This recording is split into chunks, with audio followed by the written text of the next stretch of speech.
The night was supposed to be ordinary. I had just finished setting the table for myself. A simple dinner of roasted chicken and vegetables. At 62, living alone had become my rhythm. My husband passed away 5 years ago, and my son, Daniel, had become the center of my world. He was my pride, my only child, the one I thought would stand by me as I grew older. That evening, my phone buzzed on the counter. I wiped my hands on a towel and picked it up, expecting perhaps a sweet reminder from Daniel about his upcoming birthday. I was planning to surprise him with a gift, a wristwatch he once admired in a shop window, a watch far more expensive than I should have bought on my pension. I had saved little by little, thinking his smile would be worth every sacrifice. Instead, the message I read froze me. It was from Daniel. "Mom, I think it's best if you don't come to my birthday dinner this year. We're keeping it small, just close friends and family. Hope you understand." I stared at the screen, my breath caught in my throat. Family. Was I not his family? I read the words again and again, each one stabbing deeper. He had written it so casually, as though excluding me was a natural thing, as though my presence was nothing but a burden. My hands trembled. I felt the room closing in. The walls, once warm with framed photographs of Daniel growing up, seemed to mock me. There, he was at 6 years old, missing his front tooth, holding the paper crown I had cut out for his birthday. At 16, blowing out candles while I clapped with pride. Every year, every birthday, I had been there. Until now. I sank into the chair, my chest heavy, my heart aching in ways I could not explain. For a moment, I wanted to believe it was a mistake. Maybe his wife, Claire, had typed it. She never liked me much, always viewing me as an outsider, someone intruding on their new little world. Perhaps Daniel had dictated the message, unaware of how cold it sounded. I dialed his number with shaking fingers. He answered after 2 rings. "Hi, Mom." His voice was cheerful, too cheerful, as if nothing were wrong. "Daniel," I whispered, forcing strength into my voice. "I just got your message. Did you mean to send that to me?" A pause, then a sigh. "Yes, Mom. Just, this year, we wanted something different, more private. You know, friends my age, you wouldn't really enjoy it." I gripped the phone tighter.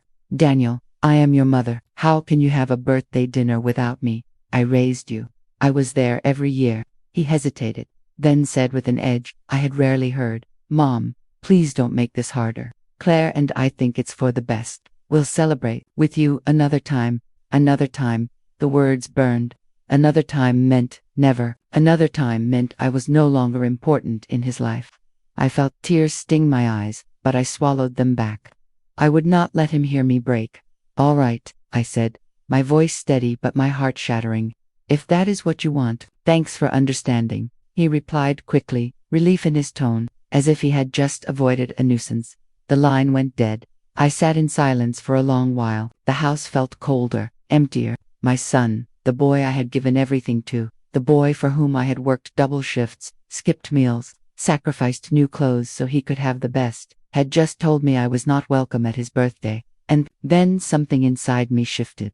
I walked to the cabinet in my living room and unlocked the drawer where I kept my important documents. My will sat neatly in a folder, updated just a year ago, leaving everything I had, the house, my savings, the land my father left me to Daniel. I had thought it was natural. Who else would I leave it to?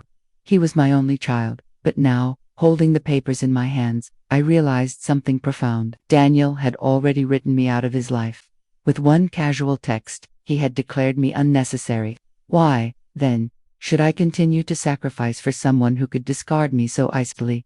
I looked around at the home I had built. Every corner told a story. The kitchen where I had cooked his favorite meals, the living room where we had shared laughter and movies, the bedroom where I had stayed awake worrying when he came home late as a teenager. This house was more than bricks and wood. It was my legacy, my heart, and he had chosen to cut me out. That night, as tears dried on my cheeks, I made a decision that would change everything. I picked up the phone again, but this time not to call Daniel. Instead, I called my lawyer, Mr. Harris. He was surprised to hear from me so late. "Mrs. Thompson, is everything all right?" he asked. "No," I replied firmly. "I need to change my will immediately." There was a pause. "That's quite sudden. May I ask why?" "Because my son told me tonight that I am no longer welcome at his birthday, and if I am not welcome in his life, then he is no longer welcome to my legacy." Mr. Harris was silent for a moment, perhaps unsure how to respond. Then he said, "I understand. Come by tomorrow morning, and we'll make the changes." "Thank you," I said, my voice resolute. When I hung up, I felt a strange calmness wash over me. For the first time in years, I was not crying myself to sleep. I was not begging for scraps of love from a son who no longer valued me. Instead, I felt powerful. I had something he did not expect, control over the future he believed was already his. I stood by the window, staring out at the night sky. Somewhere across the city, Daniel and Claire were probably toasting their plans for his birthday, laughing about how easy it had been to brush me aside. But they had no idea that the woman they dismissed as old and irrelevant was about to teach them a lesson they would never forget. As the clock struck midnight, I whispered to myself, "Happy birthday, Daniel. You may have uninvited me tonight, but I have just uninvited you from my will." And with that, the story of betrayal, revenge, and a mother's strength truly began. I barely slept that night after calling my lawyer. My body was still, but my mind was alive with memories. They came in waves, unrelenting, as if each moment from the past had returned to demand an explanation. How could Daniel dismiss me so easily? How could the boy I raised, the boy who once clung to me in fear of thunder, now decide I was not worthy of a chair at his birthday table? When the sun rose, I brewed myself a pot of tea. I stood at the kitchen counter, staring into the steam, as if it might offer answers. Instead, it carried me back, decades earlier, to a time when my life revolved entirely around one small boy. Daniel had been born on a rainy spring morning. The moment the nurse placed him in my arms, my world shifted. His father was absent even then, too busy with work, too distracted by other women, to be fully present. From the very beginning, it was Daniel and me against the world. I remember promising him silently, as I traced the curve of his cheek, that I would give him everything I had, and I did. I worked nights at the library and mornings as a teacher's aide, barely scraping enough to pay the bills. While other women bought themselves new dresses or took vacations, I patched my shoes and recycled winter coats. Every spare dollar went into Daniel's needs: his schooling, his books, his sports, equipment. When he wanted to learn piano at 10 years old, I sold my wedding ring, a symbol of a marriage already broken, to pay for lessons. I never told him what I sacrificed. I wanted him to feel secure, never burdened by the weight I carried. But I remembered every meal I skipped, every evening I spent mending clothes instead of resting. I remembered the times I cried in silence when he was asleep, exhausted but determined. For a long time, I believed my devotion had worked. Daniel excelled. He was bright, ambitious, full of energy. He became the boy teachers praised and other parents admired. I watched him grow with pride swelling in my chest, certain my efforts were worth it. But even then, there were shadows I ignored. As a teenager, Daniel began to change. His friends mattered more than family dinners. He rolled his eyes when I asked him to call if he would be late. He grew impatient with my questions. At first, I thought it was normal adolescent rebellion. He will come back to me, I told myself. Every son returns to his mother's love. But then came Claire. She was beautiful, polished, from a family with wealth and influence. I will never forget the first time Daniel brought her home. I had prepared a special dinner, roast lamb and vegetables, his favorite since childhood. Claire sat at the table, politely smiling but barely touching her food. She whispered in Daniel's ear, and they both laughed. I asked her questions, tried to know her, but she answered with curt replies, her eyes drifting around the room as though judging the curtains, the worn furniture, the modest home that had taken me decades to keep. That night, after she left, Daniel said, "Mom, you could have tried harder." Claire thought the dinner was a bit heavy. "Maybe you should learn some new recipes." His words stung, but I laughed them off. I told myself he was in love, blinded by infatuation. I did not realize then that Claire's influence would become a wedge between us, growing sharper each year. Over time, their visits became less frequent. Birthdays and holidays grew tense. Claire always had an excuse. She was tired. She had family obligations. She was not feeling well. And Daniel followed her lead. He began canceling plans, sometimes at the last minute, leaving me with a table set for no one. Still, I endured. I convinced myself that patience was love. If I remained kind, if I supported him silently, one day he would see how much I had done. But last night changed everything. I sipped my tea, the bitterness matching the ache in my chest, and realized the truth. My years of sacrifice, my quiet devotion, had been taken for granted. Daniel had grown into a man who saw me not as the mother who gave him everything, but as an obligation, a burden to be managed. Claire did not have to push me out. Daniel had already opened the door. As I thought of the will lying in my drawer, another memory surfaced, sharper, more painful. It was Daniel's 21st birthday. I had saved for months to buy him a car, not new, not luxurious, but reliable. I remember the look on his face when I handed him the keys. For a moment, his eyes lit with genuine joy. He hugged me tightly and said, "You're the best, Mom. I don't know what I'd do without you." And now, 10 years later, he knew exactly what he would do without me. He would celebrate without me, laugh without me, live without me. The irony burned. I had poured every ounce of myself into his happiness, and in return, he denied me the simplest honor, a place at his table. My thoughts were interrupted by the sound of my phone buzzing again. I hesitated before picking it up, half hoping it was Daniel apologizing. But it was not. It was a message from my friend Margaret, who had known me for 30 years. "Don't forget lunch today. You need fresh air." I stared at the screen. Fresh air. Perhaps she was right. I needed space to breathe, to think. At lunch, Margaret studied me carefully. "You look pale. What's wrong?" I hesitated. Then the words spilled out. I told her everything, the message, the phone call, the way Daniel dismissed me. By the end, tears rolled down my cheeks. After Margaret reached across the table and squeezed my hand. "You gave that boy your life, but he has forgotten. You must stop waiting for his gratitude. He has chosen his path. Now you must choose yours." Her words sank deep. Choose mine. For so long, I had let Daniel's choices dictate my life. His absence left me lonely. His presence determined my joy. But what if I took back that power? That night, I sat again with the will in my lap.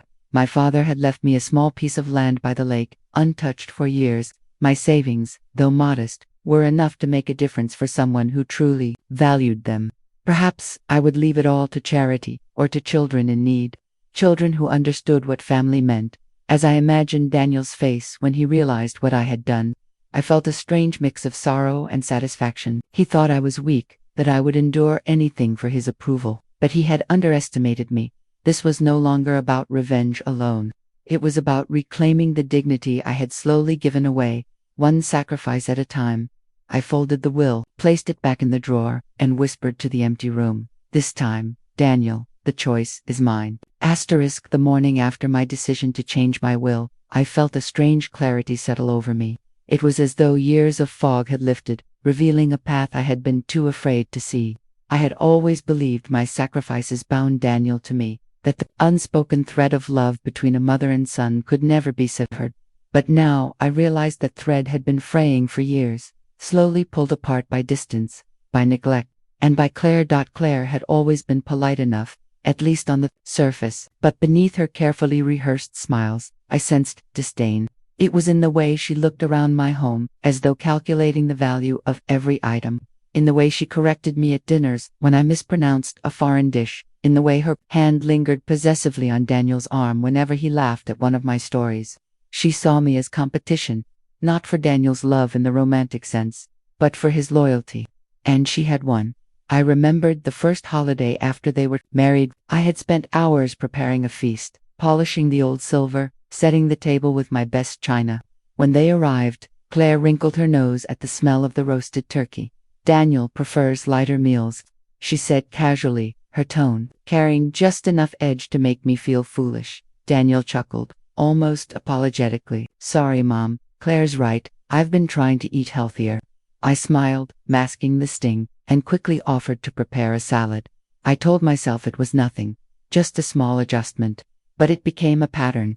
Every gathering, Claire's preferences overshadowed mine. Soon, they stopped coming altogether, citing Claire's family obligations or her need for rest. That it was not just dinners, it was everything. Birthdays, anniversaries, even the quiet moments when I needed comfort. Claire had built a wall around Daniel, and I had stood outside, knocking gently, hoping he would open the door. Now, he had slammed it shut with a single message. That day, I busied myself with chores, though my hands moved mechanically, my mind elsewhere. As I dusted the shelves in the living room, my eyes fell on an old photo. Daniel, at 12 years old, standing beside me at a school event. His arm was draped around my shoulders, his smile bright and unguarded. I remembered how proud he had been when I volunteered to help with his class project, staying up all night to build a model volcano. I wondered if Claire had ever seen this version of him, the boy who adored his mother, who whispered secrets to me at bedtime, who once told me he wanted to grow up and buy me a big house so I would never have to work again. That boy was gone, replaced by a man who now measured my worth by convenience. The doorbell rang, jolting me from my thoughts. It was Margaret, holding a basket of muffins. "I thought you could use some company," she said with a warm smile. We sat together in the kitchen, sipping tea. She listened as I recounted memories of Daniel, my voice heavy with both love and sorrow. "It is not just about the birthday," I confessed. "It is about everything. It is about years of being pushed aside." Margaret's eyes softened. "You deserve better. You gave him your life, and he has forgotten. You cannot keep waiting for him to remember who you are." Her words echoed in my mind long after she left.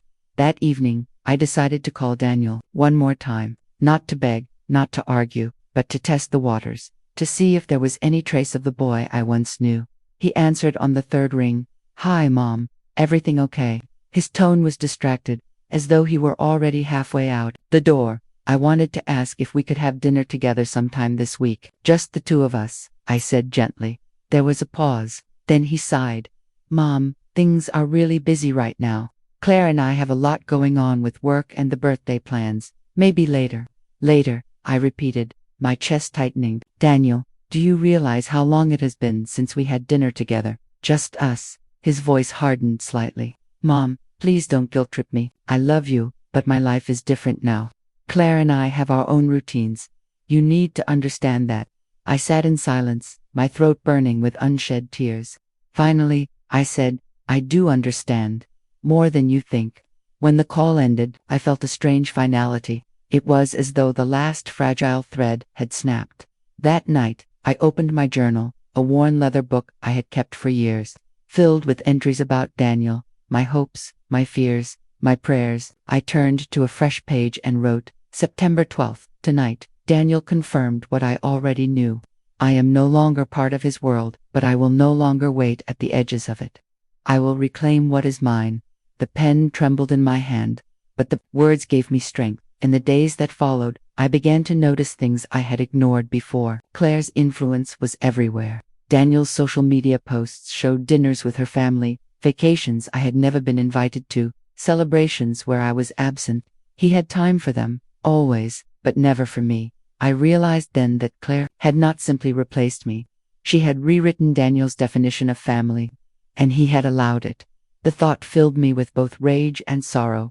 Rage that my sacrifices could be so easily erased, sorrow that my son could be so easily swayed. But beneath those emotions was something stronger, resolve. If Claire thought she had secured Daniel's future by keeping me at a distance, she was wrong. The will was my weapon, and I intended to use it. I imagined the day Daniel and Claire would sit across from a lawyer, expecting to hear of their inheritance, only to learn they had been cut out. I pictured Claire's confident smile faltering, Daniel's eyes widening with disbelief. The very legacy they assumed was theirs would slip from their hands, given instead to those who truly valued it. The image brought me a grim satisfaction, not because I wanted to hurt Daniel, but because I wanted him to understand the depth of what he had done. Love was not infinite. Devotion was not guaranteed. Even a mother's heart could reach its limit. One evening, as I walked through the quiet streets near my home, I saw a young boy holding his mother's hand.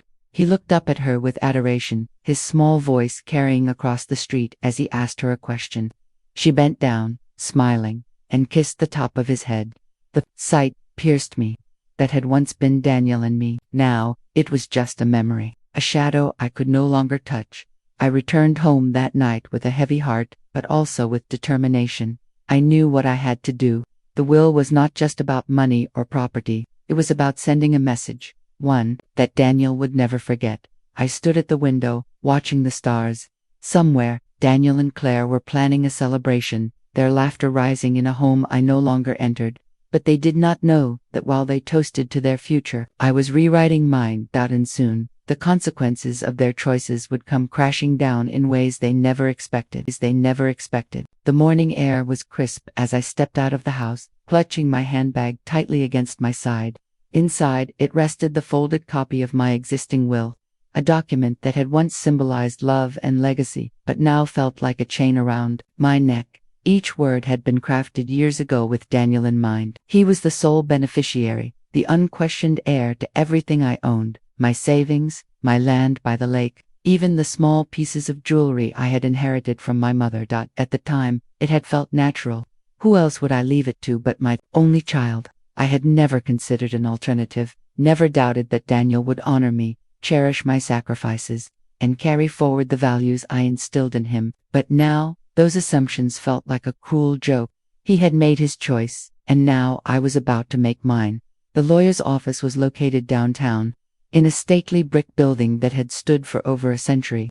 The brass plaque beside the door gleamed in the sunlight, engraved with the name Harold Livingston, attorney at law. Harold had been my family's lawyer for years, handling everything from my father's estate to minor property disputes. He was a man of integrity, sharp-minded despite his advancing age, and I trusted him more than anyone else in legal matters. When I entered, the receptionist smiled politely and gestured toward the waiting area. Within minutes, Harold appeared, his silver hair neatly combed, his suit pressed. "My dear," he said warmly, extending a hand, "it has been far too long. Come in, come in." His office smelled faintly of leather and old books. Shelves lined the walls, filled with volumes of legal codes and case files. A large oak desk stood at the center, polished to a shine, with neat stacks of paper arranged in meticulous order. I took a seat across from him, my heart pounding harder than I expected. "So," Harold began, folding his hands, "what brings you here today?" I drew in a steadying breath. "I want to change my will." His eyebrows lifted slightly, though he did not look surprised. "May I ask why?" I hesitated, then told him everything. Not in every excruciating detail, but enough for him to understand. I explained how Daniel had excluded me from his birthday celebration, how his wife Claire had drawn him further and further away from me, how the bond between mother and son had eroded into something unrecognizable.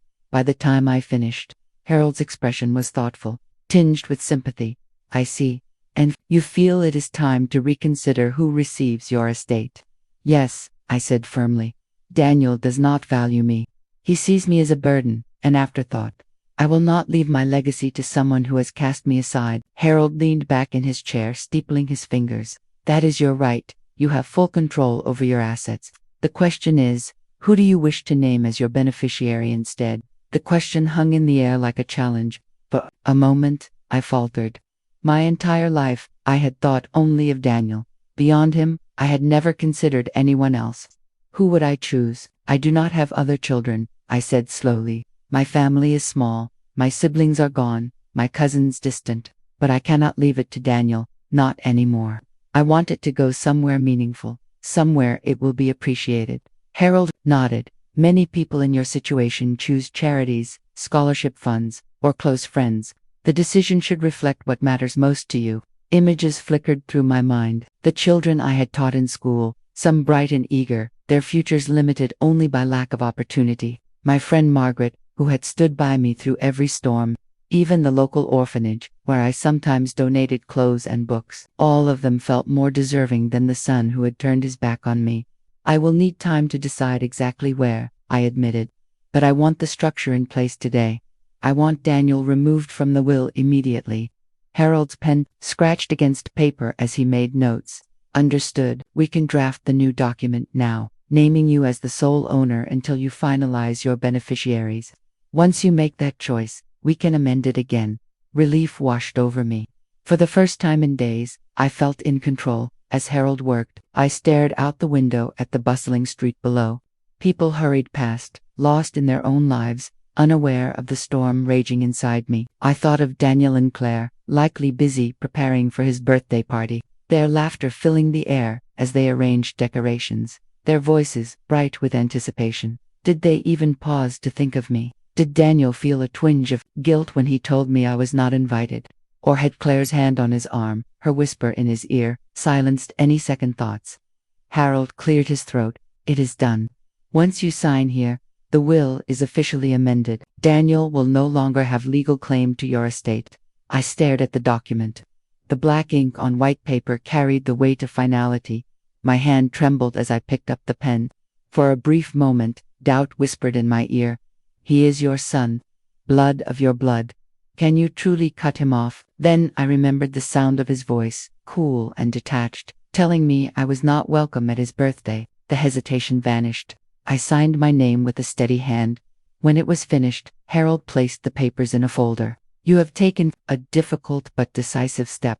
How do you feel? I leaned back, exhaling deeply. Free. For the first time in years, I feel free. He smiled gently. Good. That freedom is your right. As I left the office, the autumn sun warmed my face. I walked with a newfound purpose, my steps steady, my heart lighter. But beneath the relief was a current of something darker, more complicated. Satisfaction, yes, but also anticipation. What would happen when Daniel discovered the truth? How would he react when the inheritance he assumed was his slipped through his fingers? The thought brought both sorrow and grim delight. That evening, as I prepared dinner for myself, I found my mind racing. Who should inherit? The question loomed larger now that Daniel was no longer in the picture. Should it be Margaret, who had been more loyal to me than my own son? Should it be the orphanage, giving children a chance at the future Daniel had wasted? Or should it be a scholarship fund in my name, ensuring my sacrifices lived on through others? I set down my fork, my appetite gone.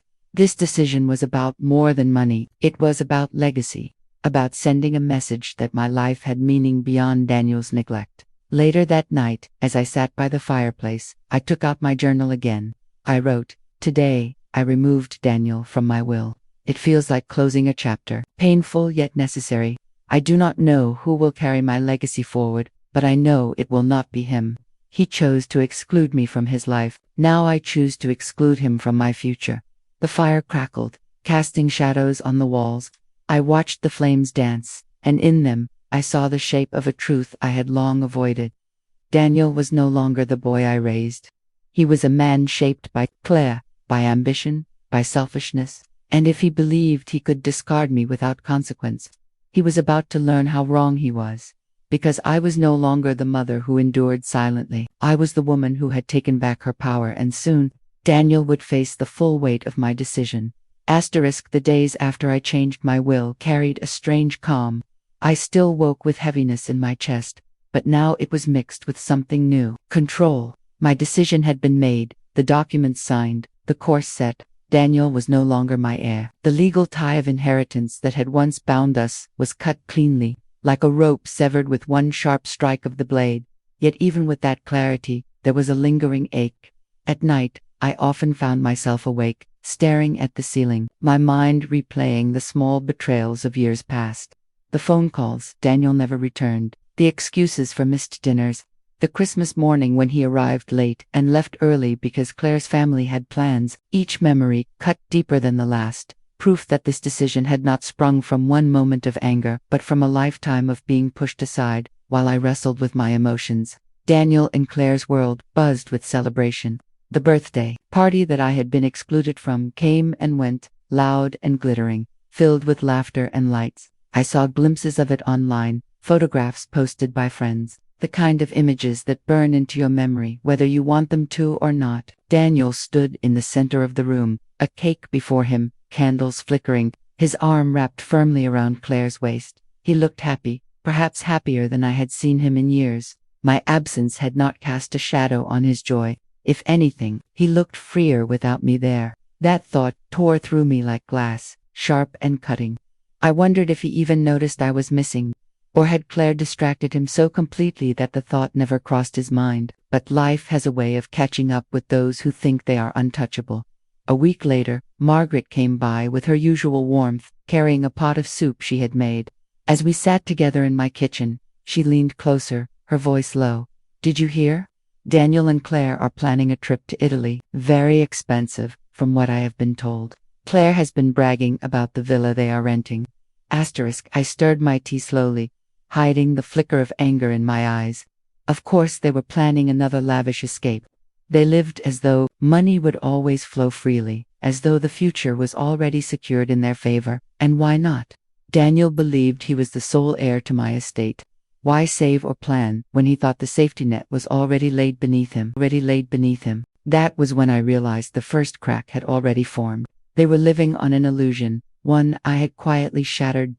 Days later, Daniel called me unexpectedly. My heart jumped when I saw his name on the screen, a reflexive hope rising in me. Before I crushed it down, I answered, my voice careful. "Hello, Daniel." "Hi, Mom," he said, his tone unusually warm. "I was just thinking about you. How are you doing?" It was such a stark contrast to his dismissal during the birthday call that I almost laughed. Instead, I said softly, "I am fine. Thank you for asking." There was a pause.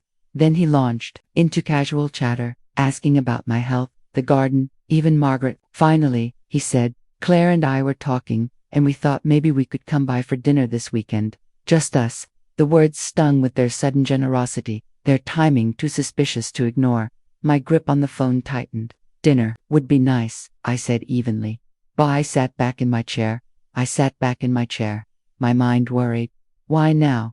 Why this sudden interest? It did not take long for the answer to form. Daniel and Claire were testing the waters, making sure the door between us had not closed completely. Perhaps they had begun to worry. Perhaps they sensed the shift, though they could not yet name it. That weekend, I prepared a simple meal, nothing extravagant. When Daniel and Claire arrived, I noticed the change immediately. Claire's smile was brighter than usual, her voice dripping with sweetness as she complimented the house, the table, even my dress. Daniel, too, was softer, his laughter easy, his questions attentive. But beneath their charm, I saw calculation. It was in the way Claire's eyes flicked across the room, lingering on the antique clock, the silver candlesticks, the china cabinet. She was taking inventory, as though reminding herself of what would one day belong to her. Or so she thought. Dinner. Claire leaned forward, her tone honeyed. "You know, we were talking about the future. Daniel and I want to make sure you are comfortable, that you never have to worry about anything. Isn't that right, Daniel?" He nodded quickly. "Of course. You have done so much for me, Mom. We just want you to know we will always be here for you." The performance was so obvious it almost made me laugh. Instead, I smiled faintly, cutting into my food. "That is kind of you both." The evening wore on, filled with forced laughter and carefully chosen words. When they finally left, I closed the door and leaned against it, the facade falling from my face. They knew, they did not know what exactly had changed, but they sensed it. Their sudden attentiveness was not love. It was fear. Fear that the foundation of their comfortable future had shifted, and they were right to be afraid. The next day, I returned to Harold's office. "I need to finalize the beneficiaries," I told him. "Daniel suspects something. I want everything secured before they find a way to interfere." Harold nodded, his eyes sharp. "Do you know who you want to name?" "I do," I said firmly. "I want my estate to go to a scholarship fund, one that will support children with dreams bigger than their circumstances, children who remind me of Daniel before he lost his way. Let them carry my legacy forward." Harold smiled faintly. "That is a noble choice. We can set it up immediately." As I signed the paperwork, a surge of satisfaction filled me. Daniel and Claire could not touch this. No manipulation, no charm, no rehearsed sweetness would undo it. Meanwhile, across town, Daniel and Claire sat in their living room, the mood tense. Claire sipped her wine, her brow furrowed. "Something is not right," she said. "Your mother was polite, but she was distant. She did not bite at the dinner the way I expected." Daniel frowned. "Maybe she is still upset about the birthday." "No," Claire snapped. "It is more than that. I saw the way she looked at me. She knows something. And she is planning something." Daniel rubbed his forehead, unease flickering in his eyes. What could she possibly do? Claire set her glass down, with a sharp clink. "Do not be naive. She holds everything. The house, the accounts, the assets. If she decides to cut you out, we will be left with nothing." The color drained from Daniel's face. For the first time, the illusion cracked. The certainty he had clung to began to crumble, replaced by fear. And while they sat in their home, worrying about the future, I sat in mine, secure in the knowledge that their fears were justified. The first cracks had appeared in their perfect facade, and soon, those cracks would spread into fractures too wide to mend. The following week unfolded with an unease I could almost taste in the air. Daniel and Claire were no longer simply circling me with polite gestures. Their visits grew more frequent, their calls more insistent, their smiles sharper and thinner, like knives wrapped in silk. At first, I ignored it, telling myself that their newfound attention was nothing more than guilt. But I soon realized it was more than guilt. It was hunger, the kind of hunger that did not stop until it consumed everything in its path. It began on a Tuesday afternoon. The doorbell rang, and when I opened it, Claire stood there holding a bouquet of roses, her smile dazzling. Daniel lingered behind her, carrying a box of pastries. "Surprise," Claire sang. "We thought we would drop by and brighten your day." I forced a smile, stepping aside to let them in. They moved through the house with the ease of people who believed it was theirs already. Claire placed the roses on the dining table, arranging them as though she owned the space. Daniel set the pastries on the counter, opening the box to reveal delicate eclairs and fruit tarts. "We thought you might like something sweet," he said. His tone was gentle, almost rehearsed. We sat together in the living room, the fire crackling softly in the hearth. Claire crossed her legs elegantly, her eyes fixed on me. "You know," she began, "Daniel and I were talking about the future. Again, we just want you to know that we are here for you. Whatever you need, whenever you need it. You should not have to worry about a thing." I sipped my tea, studying her carefully. "That is kind of you." Daniel leaned forward. "Mom, really, we mean it. You have worked hard your whole life. It is time for you to rest. Let us take care of things now." Their words were honeyed, but beneath the sweetness I heard the sharp edge of intent. This was not about caring for me. It was about securing their hold on what they still believed was theirs. Claire tilted her head, her smile widening. "Have you thought about updating your paperwork? You know, just to make sure everything is in order. These things can be complicated if they are left too long." Her casual tone could not disguise the weight of the suggestion. My grip on my cup tightened. "I have already taken care of my affairs," I said evenly. For a flicker of a second, I saw it, the flash of panic in her eyes before she smoothed it over with another bright smile. "Oh, that is wonderful. You are always so organized." Daniel forced a laugh, but his hand drummed nervously on his knee. He had heard the finality in my words, though he tried to pretend otherwise. They stayed longer than usual that day, filling the air with forced laughter and endless small talk. When they finally left, I stood at the window, watching their car disappear down the street. My heart pounded, not with fear, but with grim certainty. They knew something had changed, even if they could not yet see the whole picture. The next attempt came only 3 days later. Daniel called in the evening, his voice unusually bright. "Mom, Claire and I were thinking, why not come stay with us for a while? You spend so much time alone. It might be nice to have company." The offer landed like a stone in my stomach. Stay with them, in their house, under their roof, where every move I made would be watched, every word twisted. I pictured Claire hovering, her eyes on me as I moved through the halls, her smile sharp as she reminded me of my frailty, my age, my dependence. "Thank you, Daniel," I said carefully, "but I am comfortable here. This is my home." There was a pause, then his tone softened. "I just do not want you to be lonely." "I am not," I said simply, and ended the call before he could press further. The following weekend, they arrived again, this time with groceries in hand. Claire bustled into the kitchen, unpacking bags with practiced cheer. We thought we would cook dinner together, just like a family. Daniel joined her, setting pans on the stove, but his eyes kept flicking toward me, studying my expression. I played along, chopping vegetables, setting the table, smiling faintly at their chatter. But inside, I felt the walls of their performance closing in. Halfway through the meal, Claire set down her fork, her tone casual. "You know, Daniel worries about you so much. He lies awake at night sometimes, wondering if you are safe, if you are happy." Daniel nodded quickly. "That is true. I just want to know you are taken care of, Mom."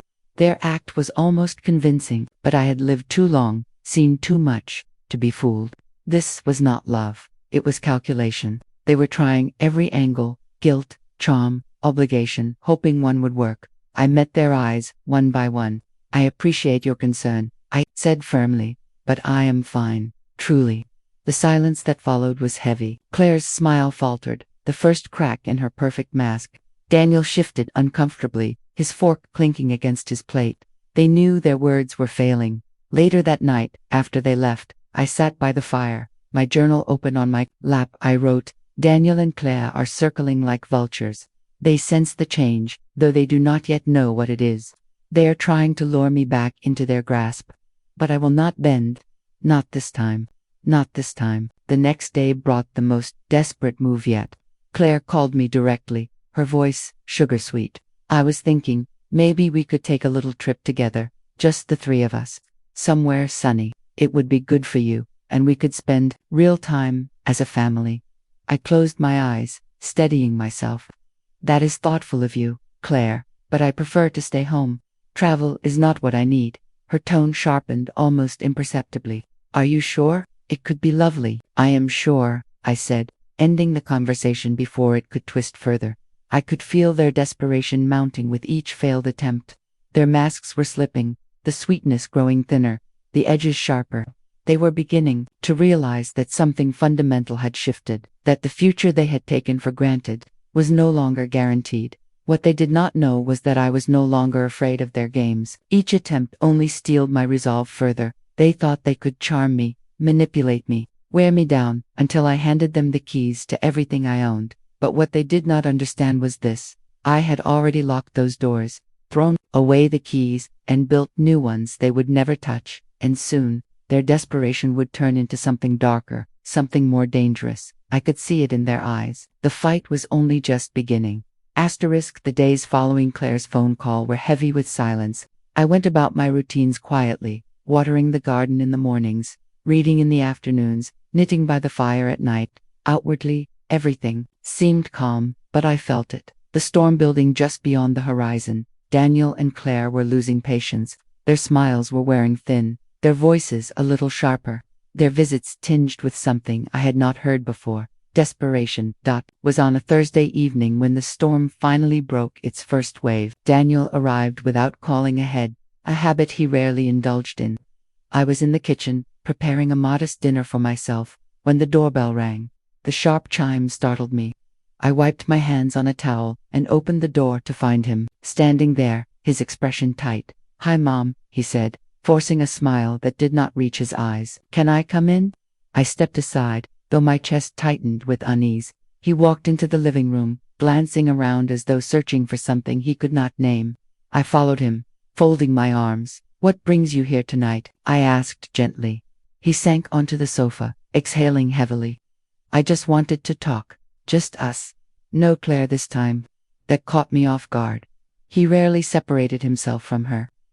They were a pair, always united, their voices blending into one. The fact that he came alone told me how unsettled he had become.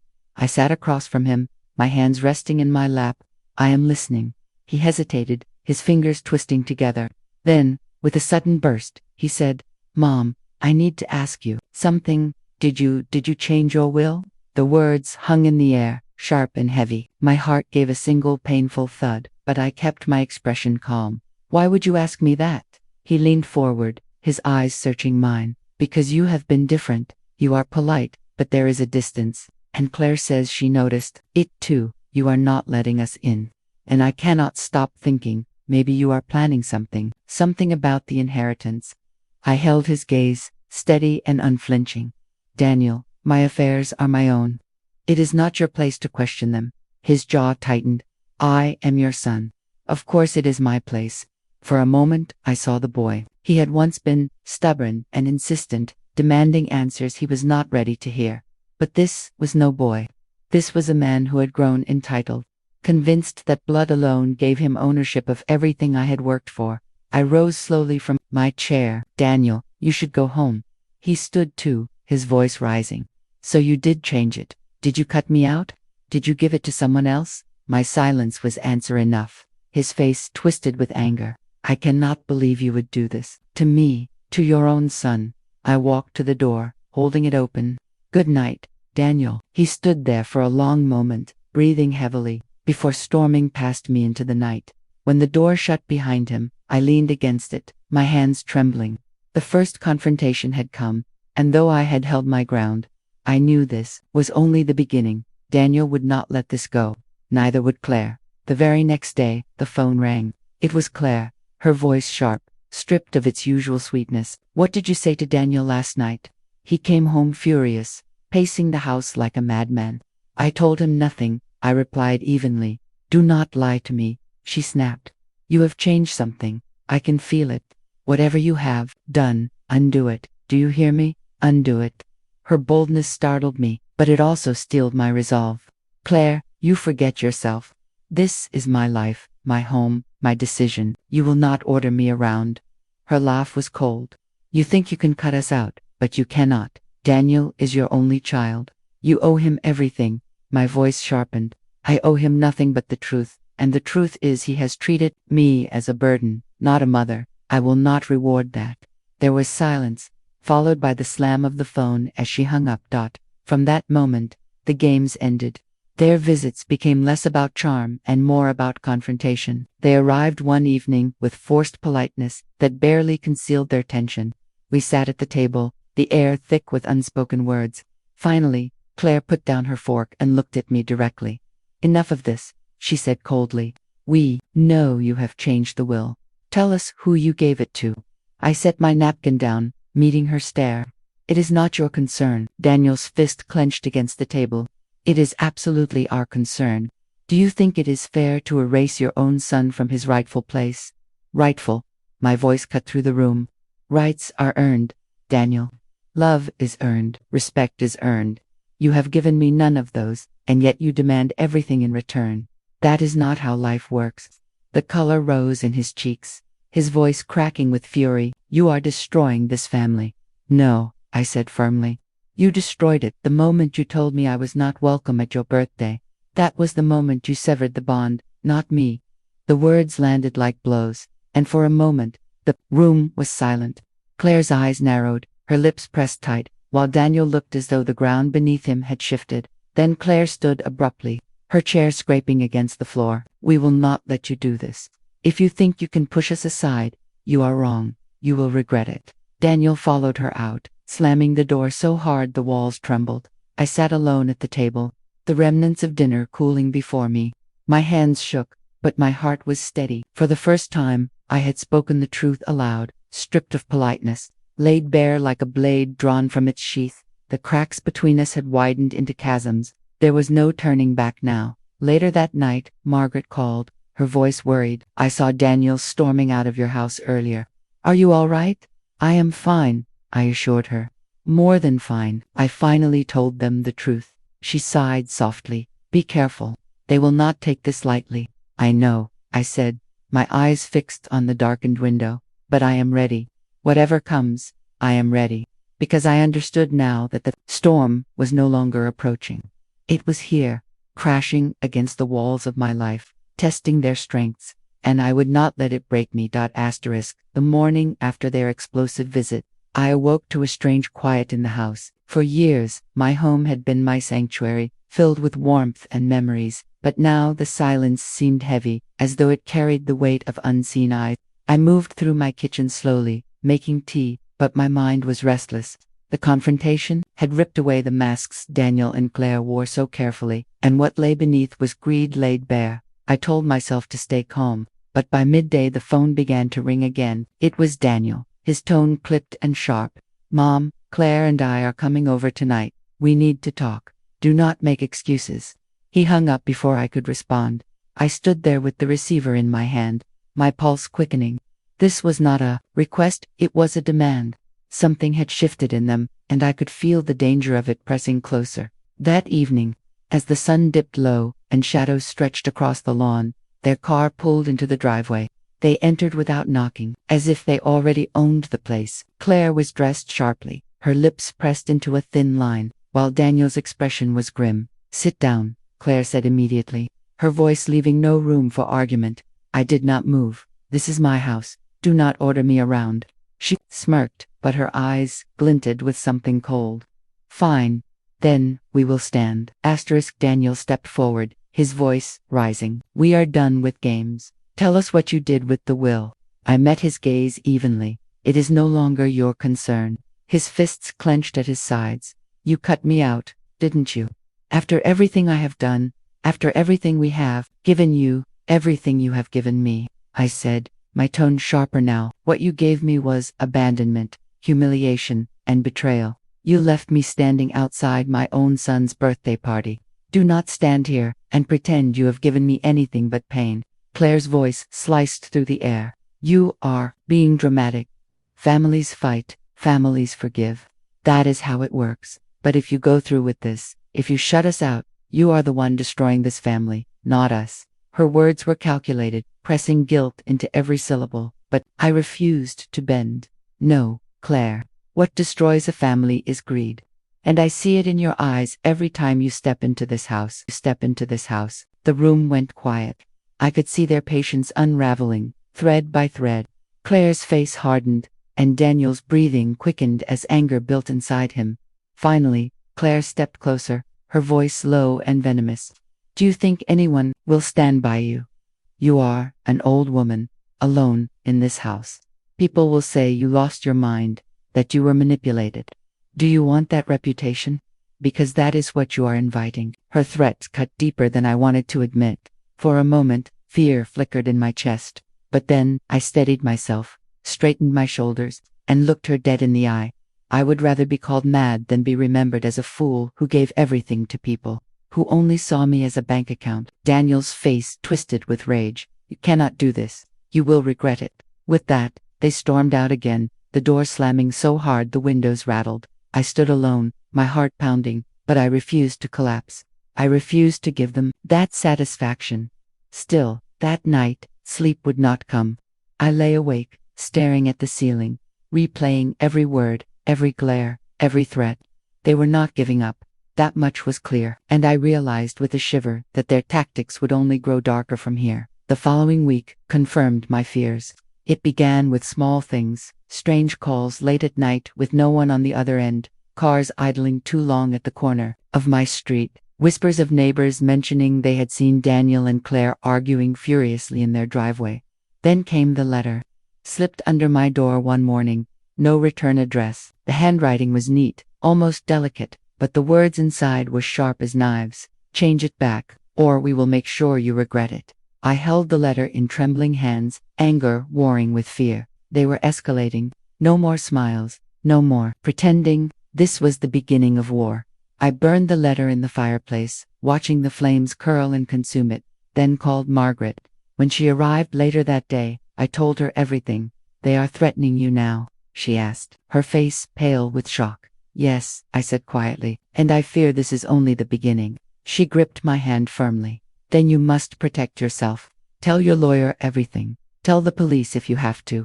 Do not let them scare you into silence. Her strength steadied me. That afternoon, I visited Mr. Lawson, my lawyer, and handed him a copy of the changes I had made to the will. They are trying to intimidate me, I told him. I want every measure taken to ensure this cannot be undone. He nodded gravely. Do not worry. Everything is airtight. No matter what they do, they cannot touch this. But you must be careful. I left his office with renewed strength, though unease lingered at the edges of my mind. That evening, as the sky darkened and the wind howled through the trees, I sat by the fire once more. The flames flickered against the shadows, and I thought of Daniel and Claire, scheming together, whispering in hushed tones, plotting their next move. I knew now that this was no longer a family dispute. It had turned into a battle of wills, one they were determined to win by any means necessary. But I also knew something they did not. I was not the frail, naive woman they believed me to be. I had faced heartbreak, loss, and betrayal before, and I had risen from each wound stronger than before. Daniel and Claire thought they could corner me, frighten me, bend me to their desires. They were wrong, because I was ready for them. Whatever came next, the shouting, the threats, the schemes, I was prepared to face it all. The storm had broken fully now, but I stood firm within it, and deep down, I knew the next confrontation would not just be about words. It would decide everything. The days after the threatening letter passed in tense silence, but I could feel the pressure building. It was like standing on the edge of a cliff, knowing the ground beneath my feet was slowly crumbling. Every creak of the house, every knock at the door, made me stiffen. I had lived through many storms in my life, but this one was different.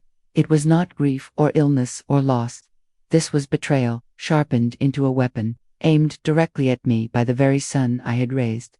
The moment came on a Sunday evening. The sun was setting, painting the sky in streaks of crimson and gold. I was in the kitchen, setting a small roast to cook, when the pounding began at the front door. Not a knock, not a ring, but fists slamming against wood with an urgency that sent my heart racing. I wiped my hands on a towel and moved toward the noise. When I opened the door, Daniel and Claire burst in without waiting for permission. Their faces were tight with anger, their eyes wild. "Enough," Daniel shouted, his voice echoing through the hall. "We are not leaving until you fix this." I stood my ground, though my pulse thundered. "Fix what?" "The will," Claire hissed, stepping forward. "You think we do not know? You think you can cut Daniel out after everything he has done for you?" My eyes locked on hers. "Everything he has done. Tell me, Claire, what exactly has he done, except humiliate me and treat me as though I were nothing?" Daniel's face reddened. "Do not twist this. You are my mother. That means everything you own should come to me. That is how it works.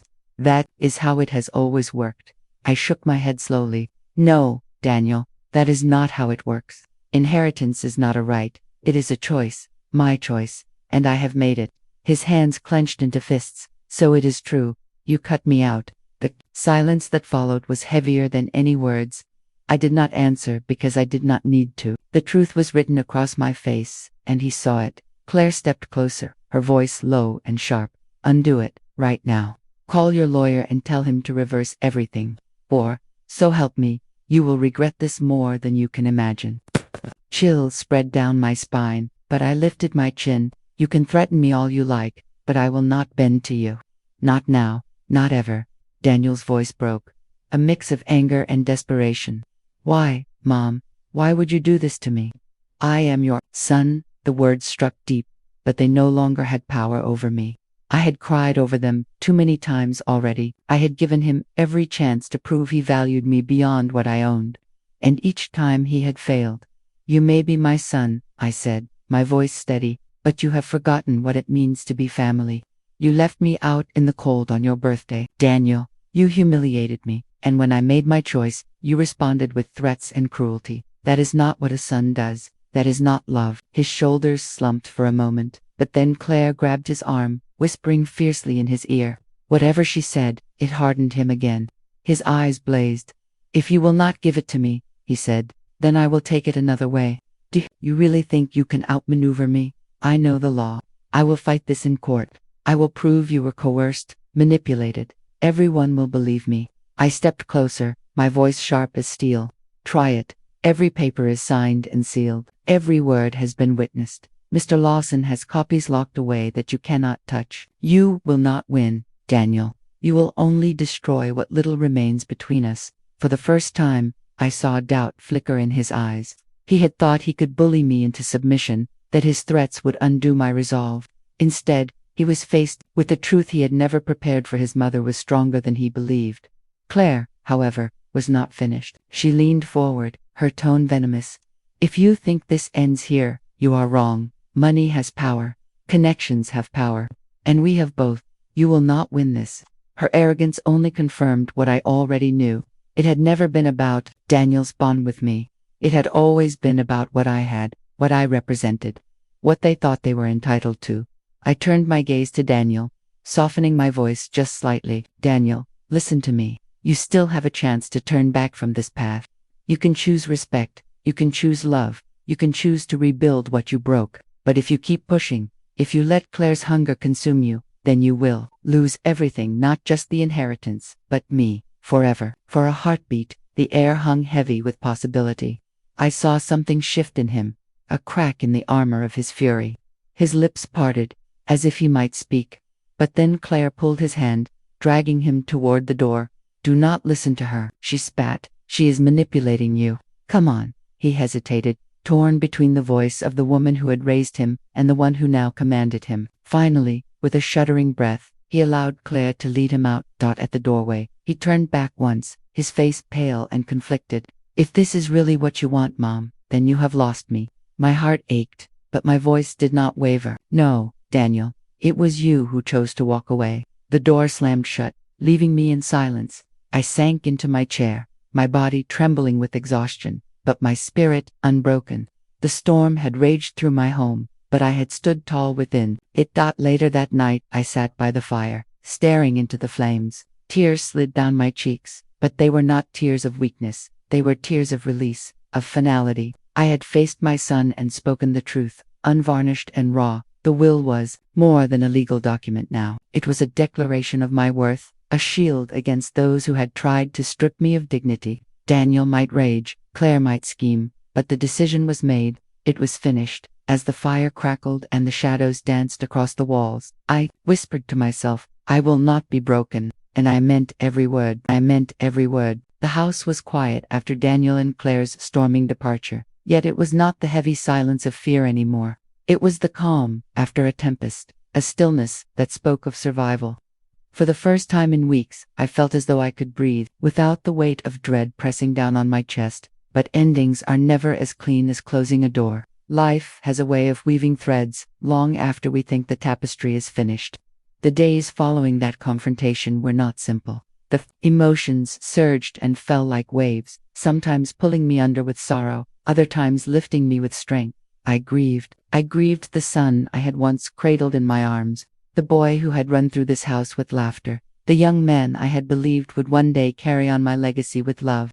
That Daniel was gone, and in his place stood a stranger who valued wealth over blood. It was a loss deeper than death because he was still alive, still breathing, but no longer truly mine. Yet with grief came something else, clarity. I realized I had not lost everything. I still had my dignity. I still had my voice. I still had the power to shape the story of my life, even in its later chapters. The following week, I visited Mr. Lawson once more. He greeted me with a warm smile and ushered me into his office. I heard about their threats, he said gently, but you stood your ground. Yes, I said. My voice did not waver, and I want to make sure they cannot twist or challenge what has been said. Want my legacy to go where it will be valued, not squandered. He nodded. I will add provisions. Claire and Daniel will have no standing to contest this. They have lost their claim, permanently. A sense of finality washed over me. It was not vengeance. It was justice. It was peace.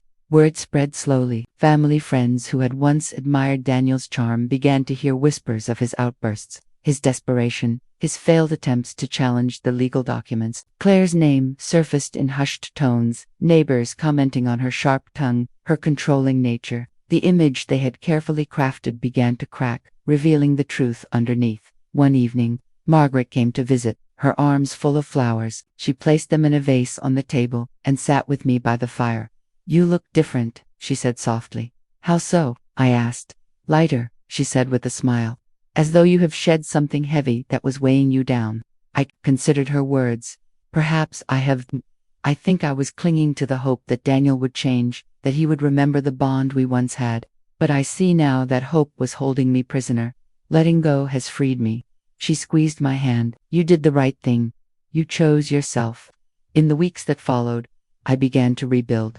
I poured energy into my garden, coaxing roses back into bloom, planting herbs by the kitchen window.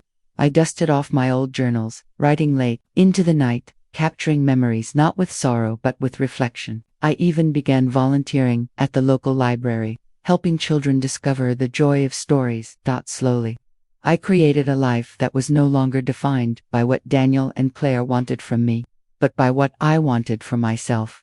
Yet there were reminders. Occasionally, I would see Daniel's car drive past my house, slowing near the gate before speeding away. Once, I caught a glimpse of him standing at the corner, watching silently. Each time, my heart twisted, but I did not waver. I had given him every chance, and he had chosen greed.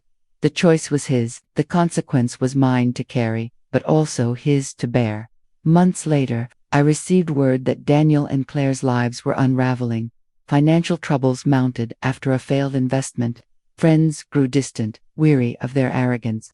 Their once polished reputation in the community began to tarnish. Claire was seen storming out of shops, arguing with clerks. Daniel looked gaunt, worn, no longer the confident man who believed the world owed him everything. It hurt to hear, because despite everything, he was still my son. But I could not rescue him. He had burned that bridge himself. One evening, as autumn leaves scattered across my lawn, I sat at my desk with a letter before me. It was addressed to Daniel. My hand trembled slightly as I wrote, Daniel, I once dreamed of leaving you everything I had, not because of obligation, but because of love.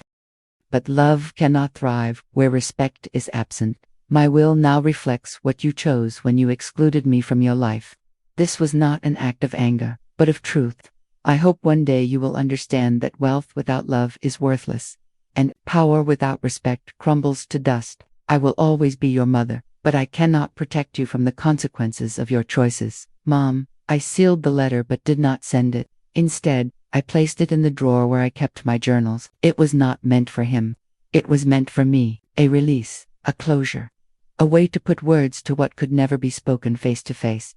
As winter arrived, the house filled with warmth once more. Not from Daniel's presence, but from new beginnings. Friends gathered for dinners. Children from the library sent me drawings. Margaret's laughter echoed through the rooms as we shared tea by the fire. I realized something profound then. Family is not always bound by blood. It is bound by love, by respect, by the willingness to show up for one another. And in that sense, I was not alone. I was surrounded by a chosen family who valued me for who I was, not what I had.